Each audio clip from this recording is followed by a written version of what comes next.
pessoal, esse é o primeiro vídeo de um canal que a gente está inaugurando para poder falar sobre questões relacionadas à enfermagem. E não tem como falar de enfermagem em 2020 sem falar da pandemia de Covid-19 que está assolando o Brasil e o mundo todo. Essa doença ela chega sem cura nem tratamento cientificamente comprovado e eficaz, sem vacinas para dar conta dela. Então, ela faz com que o papel de cada profissional no combate à Covid seja relativizado, né? Porque o que a gente tem que fazer com o paciente com Covid é garantir suporte para ele medicamentoso para tratar dos sintomas e garantir suporte para que o seu próprio organismo se recupere, já que a gente não tem medicamento comprovado para trazer a cura. Aí tem uma questão interessante quando a gente fala da enfermagem, porque o Covid ele levou o foco de atenção não para a cura em si, já que ela não existe, mas para o processo de adoecimento e as internações. E no processo de adoecimento, quando a gente sai do resultado e vai pensar no processo, a gente relativiza um pouco o papel do médico, que é prescrever uma medicação que vai trazer a cura, e vai pensar no processo. E o processo de adoecer é muito mais envolvido com as atividades de enfermagem do que da medicina. Então, a pandemia colocou a enfermagem nos noticiários. A pandemia colocou a atividade de enfermagem dentro da casa das pessoas. As pessoas começaram a se perguntar questões que até então não tinham o mesmo valor, do tipo, quantos profissionais médicos e enfermeiros nós temos nos nossos serviços de saúde? Quantos leitos de UTI a nossa cidade tem? Qual é a capacidade que o nosso sistema de saúde da nossa cidade tem para atender esse número elevado de pessoas que vão precisar de um suporte para poder se recuperar de uma doença que não tem cura, né? E que tudo que a gente pode fazer é torcer para que o organismo se recupere e crie anticorpos contra ela. No processo de adoecimento, a gente começa a olhar então para as respostas humanas de quando ele adoece. O adoecimento ele cria medo, ansiedade, ele cria limitações, ele cria dependência de outras pessoas, de um cuidador, né? Aquilo que eu conseguia fazer automaticamente, sem nem pensar sobre isso, como me higienizar, como escovar os meus dentes, essa limitação, se eu for parar num leito de UTI, eu não vou conseguir mais fazer. Então o Covid-19 ele vai demandar dos profissionais de saúde respostas às suas necessidades.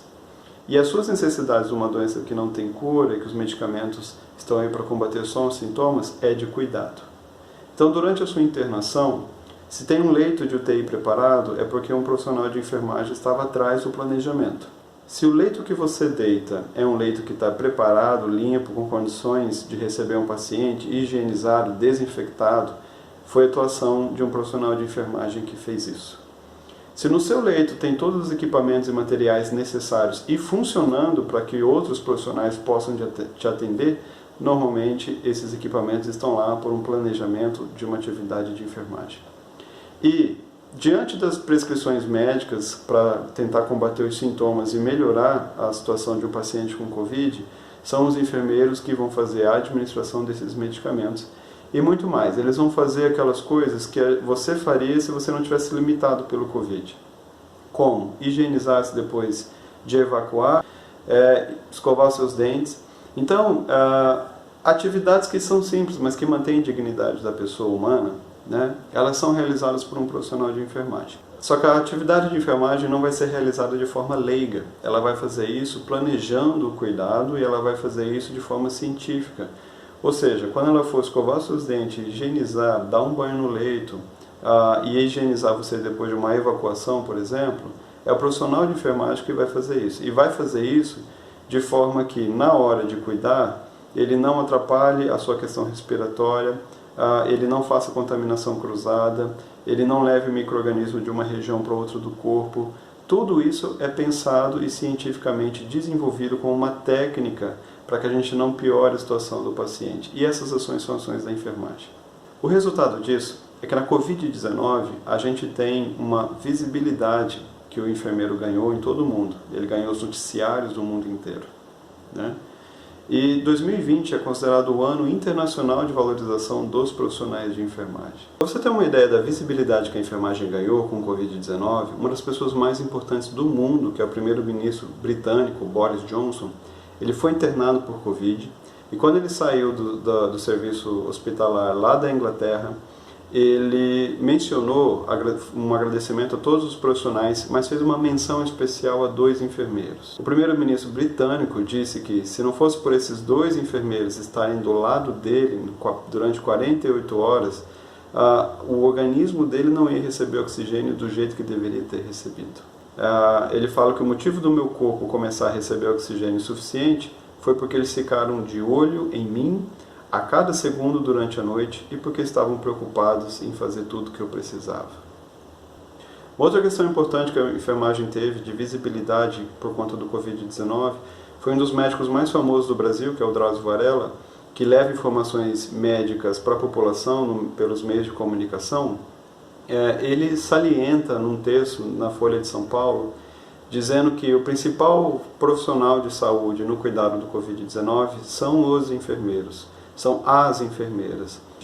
A epidemia que enfrentamos reserva aos médicos funções mais discretas. Amparar o doente enfraquecido no caminho até o banheiro, pegar veias invisíveis para administrar soro e os antibióticos, trocar o pijama e os lençóis da cama, recolher a urina, dar banho depois de um episódio de diarreia e tranquilizá-los nos momentos de fragilidade psicológica na solidão das madrugadas, não são tarefas realizadas por médicos.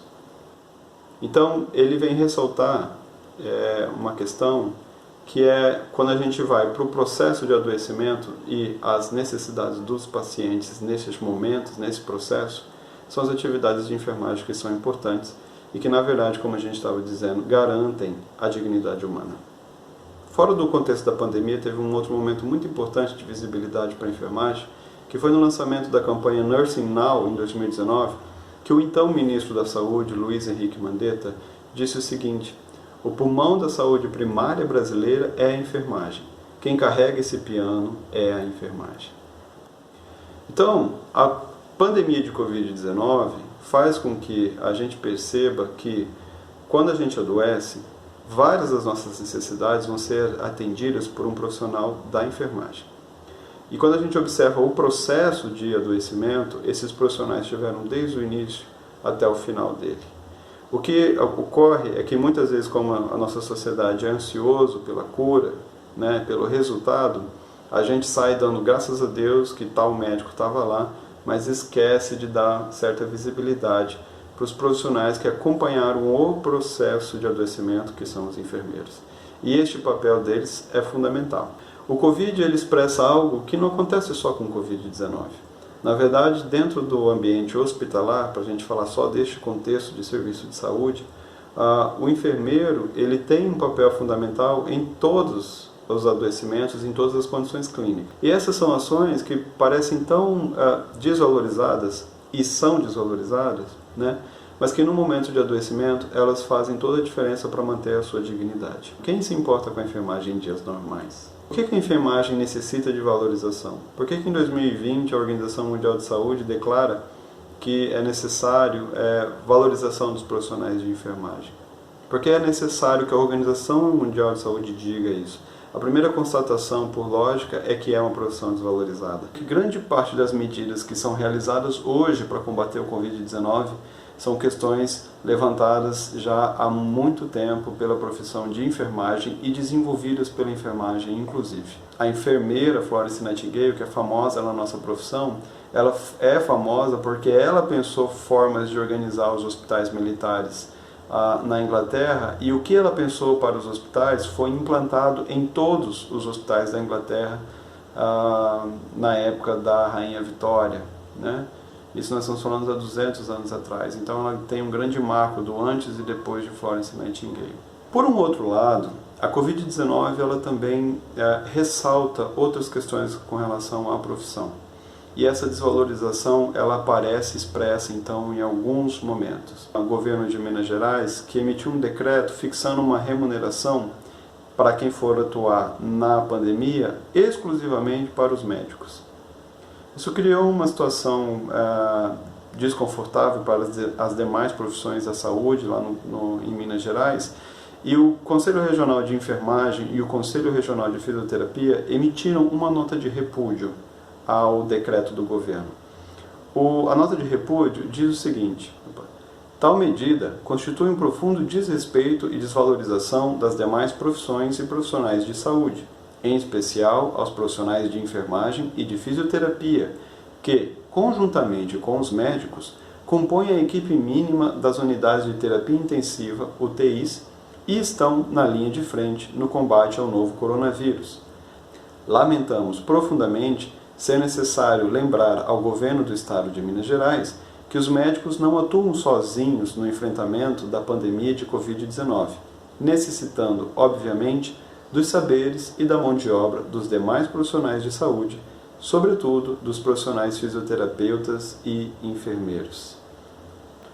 Uma outra situação que a gente vai observar aqui expressa um pouco essa desigualdade entre o médico e os outros profissionais da área da saúde, é que no Mato Grosso foi aberto um processo de seleção simplificada para a contratação emergencial de profissionais da saúde no combate à Covid-19. E o que a gente vai observar é que o profissional médico ele receberia até R$ 1.500 por plantão. Já os enfermeiros receberiam R$ 300. Por que existe essa diferença tão grande? Por que a nossa sociedade remunera tão bem um profissional e não tão bem as outras profissões da área da saúde? Numa UTI, a gente não tem como uma única profissão dar conta das demandas de uma pessoa doente. Então, a gente não consegue fazer funcionar uma UTI sem um médico. A gente não consegue fazer funcionar a UTI com todos os outros profissionais e não o enfermeiro. A gente não consegue fazer funcionar uma UTI no Brasil sem o fisioterapeuta. Bom, esse vídeo ele tem a função de dar pra gente um start, pra gente conversar uma série de questões sobre a enfermagem. E obviamente o papel dela no cuidado da nossa população e também a desvalorização que ela sofre na nossa sociedade são dois temas dos quais a gente vai querer tratar aqui nesse canal. Eu te vejo nos próximos vídeos então.